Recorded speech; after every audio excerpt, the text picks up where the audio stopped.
Je m'appelle Ismaïla Ndiaye. Je suis membre de l'association Darul Istiqama pour l'éducation et le développement. lu rëy loolu nga xam ni tey ñu ngi koy dégg ci àdduna bi te mu lëmbee ko mu tudd terrorisme war nañ cee joxe xalaatu l'islam. xam ngeen ni ñi jëfandikoo wàllu terrorisme ci turu l'islam ñi ngi jëfandikoo baatu jihaad moom la ñuy jëfandikoo te baatu jihaad doon baat bu l'islam nangu te xam ko ñu di ko jàngale ci téere yi boobu ba léegi te mësta indil jafe-jafe l'islam. kon bu ñëwee ba ay nit di ko jëfandikoo ngir yàq jarub l'islam jaadu na borom xam-xam l'islam yi jug wax jihaad ci l'islam mooy lan ne jihaad ci l'islam du terrorisme ndax terrorisme niñ koy firee te noonu la ko jàngalekat yi firee mooy nit ku jëfandikoo ngànnaay rey nit ñu deful dara ngir joxe ay kàddu yoo xam ne dafa bëgg ay politique dégg ko loolu mooy terrorisme. kon loolu yàgg na Sénégal ndax am na mbooloo yu fi jug yoo xam ni ñiñ doon rey ay innocent lañu waaye di leen rey ngir jox état Sénégal message boo xam ni dañ koy mën a dégg. kon loolu leeral tomb yu mel noonu ba ndaw ñu bañ a tàbbi ci njuumte yooyu mbooloo yi ngeen fi dégg ay Boko Haram ak ay état islamique ak ñooñu la ñuy woote ñu xamal leen du l'islam jàngalewu ko tooñ la yàq la rey nit la boo ko gëstoo sax ba ci biir ay noonu l'islam ñoo ne ci ginnaaw di lañ jox doole di lañ jox alal. kon su boobaa suñu ndaw yi nga xam ne dañuy naxu ci loolu di naagu di dem di ànd ak ñoom ñu xamal leen di ànd googa jaaduwul ñëw leen toog ci seen réew ànd ak seen doomi réew liggéey l'islam ci seen réew. ànd ak loolu yi nag dégg nañ njiitu réew mi wax ni dafa bëgg mboolem sénégalais yi ànd ak moom ci xeex bi muy xeex terrorisme. ñu ni ko kay ñun danañ ànd ak yow ci loolu waaye suñu xeexin mën naa wuute xeexuñu état ndax état moom li mu jàpp mooy lépp doole la lépp mën-mën la kàttan la ñii mu jàmmaar loolu ñuy ay extrémiste ci wàllu diine ñoom seen problème xel la koo xam ni rey boppam léegi du dara ci moom jàmmaarloog yow jël bomb dugg sa biir taal ko du dara ci moom dee ngir ni moom day dem aljana kooka jàmmaarloog moom ci ay arme ak i kalachnikov ak i mitraillette amul benn njëriñ ndax la muy yàq mopp la muy defar. dëkk yi nga xam ne yëpp soobu woon nañ ci yoon woowu fañ mujj mooy dellu si ci yoon wi ñu nekk ñun te mooy wax ak ndaw ñi génne seeni xel yu bon yooyu ñu tàbbal seen xel ndax ñu mën a mucc ci woote yooyu nga xam ni li muy yàq moo ëpp li muy defar. waaw loolu wax nañ ci ba tàyyi ne mbirum burqa pour ñun phénomène bu ñàkk solo la ci li ñuy tuddee xeex terrorisme dafa mel ni li ñuy tuddee politique de l'autruche. mooy da ngaa gis mbir mu rëy rëy di ñëw sa kaw nga jël lu ñàkk fayda muuree ko burqa ci àdduna bi réew ñu koy defee bari na te réew yooyu mosuñu ko poser comme problème boo demee Arabie Saoudite 90% seen jigéen ñi dañuy muur seen kanam kenn posé ko fa problème.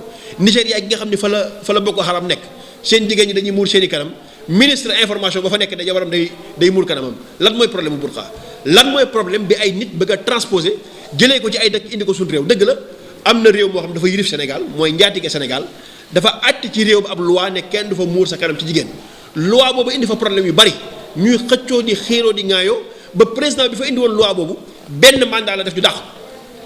alors ñoom nag ñu bëgg réew moo xam ni danga leen yenul seen bàkkaar boobu réew mu toll ni Sénégal nga xam ne réew mu rëy la ci l'islam fu ñu ko tuddee ci àdduna bi buñ ne Sénégal sax dañuy tere burqa loolu dana tax ñoom ñu am dal wax ak seen waa réew ni leen gis nga li ñuy bañ sax Sénégal da koy bañ waaye loolu teguwul fenn du dara loo xam ni dafa am danger bu ci nekk bu amee danger bu ci nekk danger boobu mën nañ koo circonscrire ndax ñi koy def bariwuñu mën nañ koo circonscrire xam ñan la ñu contrôler leen te bu ñu waxee burqa du ñem ci burqa rek danañ dem ci casque moto yi danañ dem ci vitre teinte yi danañ dem ci mboolem loo xam nit da ciy làqu kenn du xam ku mu doon te mën naa indi ak yàq ci réew kon loolu wax la joo xam ne amul solo li am solo mooy lii tax ndaw ñi di dëgmal mbooloom jihaad yi ñu tuddee mbooloom jihadiste mooy chômage bu metti réew mu metti ay ndaw di mbëkk géej gi mu wóor leen ni dee la ñuy def mbaa ñu yegg fañ jëm te fa ñuy jëm xamuñu lañ fay fekki ndaw bu xasee yegg foofu nag boo ko proposé 200 000 dafa kaay dem fekki benn mouvement jihadiste mu ñëw fekki si ko parce que moom dee rek la bëgg dem na ba amatul yaakaar ci dundam xale yi nekk ci Libye di xeex bari na ci ñoo xam ni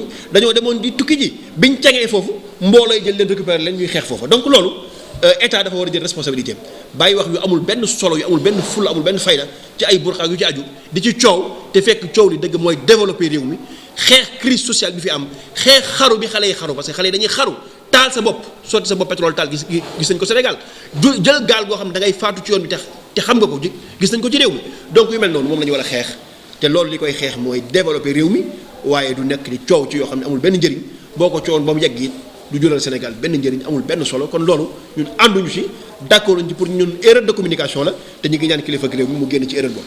Vous savez dans ce monde-là la manipulation aujourd'hui est le repas le plus partagé dans ce monde. Les gens montrent de tout comportement pour détruire l'image de l'islam. Aujourd'hui, si on est dans un monde de paix, si on est dans un monde de libre expression, où tout un chacun peut faire part de sa vision et de ses positions, mais nous savons que l'islam va dominer. Aujourd'hui, l'ascension fulgurante de l'islam en Occident dépasse même l'entendement. Et que certains ont besoin de dénigrer, de détruire l'image de l'islam en faisant cela. En tout cas, moi, je ne suis pas convaincu que tous les actes pour lesquels des musulmans sont accusés sont réellement d'origine musulmane. Il faudrait maintenant savoir que nous avons des limites par rapport à la recherche, nous avons des limites par rapport à la couverture médiatique, nous avons des limites par rapport à beaucoup de moyens logistiques et qu'il est possible que nous soyons manipulés dans tout ce qui se passe à travers le monde et que nous ne soyons pas au courant des choses réelles. Mais ce que je veux dire, ni les principes de l'islam, ni les comportements de mon musulman n'encouragent à cela. Des gens qui tuent des innocents en brandissant le Coran, mais ce n'est pas ce que l'islam enseigne. Nous ne l'avons pas vu ni dans l'enseignement du prophète, nous ne l'avons pas vu dans l'enseignement de ses compagnons. Si des gens viennent maintenant faire revendiquer cela, mais c'est leur propre entendement, mais ce n'est pas l'entendement de l'islam, ce n'est pas non plus l'entendement que développent les mouvements réformistes du Sénégal. Tout le monde a sa place. Tout ce qu'il faut éviter, c'est de vouloir faire de cette lutte-là un moyen de régler des problèmes idéologiques que certains groupes pourraient avoir avec d'autres. Et c'est ce qu'on est en train de voir. S'il s'agit des familles religieuses, ils vont dire oui, ce sont les réformistes qui ont amené les questions extrémistes. S'ils sont les réformistes, ils vont dire oui, ce sont les chiites qui sont venus ici avec le mouvement. Il ne faudrait pas rentrer dans ce débat-là où chacun cherche à jeter l'opprobre sur l'autre. Tout ce qu'on cherche, c'est à dire que nous avons connu une culture islamique de paix qui a été confortée par les mouvements réformistes qui sont venus ici au Sénégal depuis plus de 70 ans et qui ont perpétué cette culture de paix. Maintenant, si on a une nouvelle forme de conception de l'islam qui nous est apparue en 2001, parce que tout ce terrorisme-là dont on parle, mais nous est apparu en 2001. Avant 2001, il y avait les djihadistes, bien sûr, en Afghanistan, mais qui étaient appuyés par l'Amérique lui-même. Donc, toute cette terminologie-là sur le djihadisme, etc., nous est venue après les attentats de 2001. Il ne faudrait pas qu'après les attentats de 2001, qu'on puisse remettre en cause tout le travail que les mouvements réformistes ont fait dans ce pays-là et qui a permis d'être témoin d'une religiosité des Sénégalais.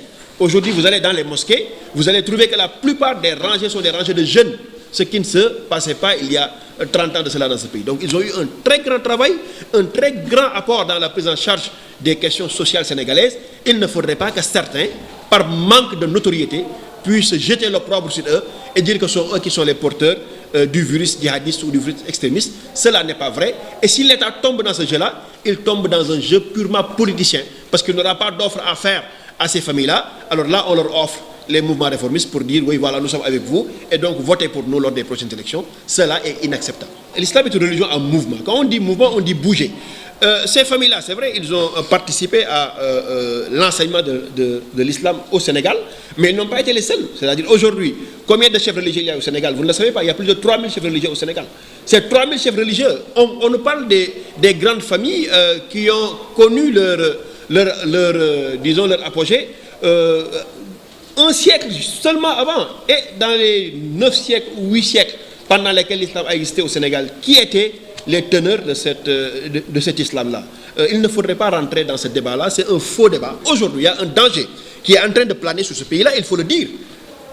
Si les familles religieuses ont fait un bon travail jusqu'à aujourd'hui, et qu'aujourd'hui on est à l'avènement de la 3e génération, une 3e génération bien sûr qui est représentée par des hommes saints, des enseignants et tout ça, mais une 3e génération qui est aussi représentée par des politiciens, par des gens qui se disent appartenir à des familles religieuses pour prôner une certaine idéologie politique qui même des fois englobe de la violence. Nous l'avons vu ici lors d'élections où des marabouts ont demandé à leurs talibés de prendre des gourdins et des coucoupes. Alors cela est dangereux pour le pays. Il ne faudrait pas penser qu'il faudrait renforcer cela. C'est vrai, il y a un acquis de la paix, de la stabilité que les pieux prédécesseurs nous ont enseigné ici, mais aussi il y a une réforme continue et nécessaire qu'il faudrait maintenir pour que les Sénégalais puissent demeurer des musulmans. Il y a un autre aspect qu'on ne dit pas. Aujourd'hui au Sénégal, toutes les organisations, tous les lobbies malfaiteurs qui ont comme objectif le désordre social et culturel mais pense, et ça c'est par erreur, que les confréries ne s'opposeront pas à eux. Si les homosexuels venaient au Sénégal pour prôner une loi sur l'homosexualité, pour eux, ce ne seront pas les marabouts qui vont se lever et faire des marches. Pour eux, c'est le mouvement réformiste qui va le faire. Et il faudrait donc tuer ce mouvement-là. Alors, est-ce que les Sénégalais vont l'accepter? C'est un débat qui va venir et nous allons en parler dans l'avenir. Le réformisme, c'est une continuité, c'est-à-dire on travaille dans la continuité. Ceux qui sont passés ici il y a un siècle de cela ne se sont pas arrêtés là où leur aïeul s'était arrêté, sinon ils n'auraient pas de mérite. Si cette génération-là dont on parle, les Cheikh Ahmadou Bamba, les Sidi Hadji Malick s'étaient arrêtés là où leur aïeul s'était arrêté, ils n'auront pas de raison d'être. Ils ont une raison d'être parce qu'ils ont réformé une certaine vision, un certain entendement. Alors c'est la même chose que nous devons faire nous, réformer dans la pensée mais dans la continuité. L'essentiel pour nous, c'est que cette réforme-là va respecter les conditions qui sont les nôtres, dans la paix, dans la stabilité, et c'est tout ce que nous cherchons. Maintenant, s'il y a des forces extérieures qui ont remarqué que cette réforme-là peut sortir, peut libérer le Sénégal de leur joug, alors ils ont le droit de faire de la manipulation pour venir arrêter cette réforme-là, mais cela ne se passera pas.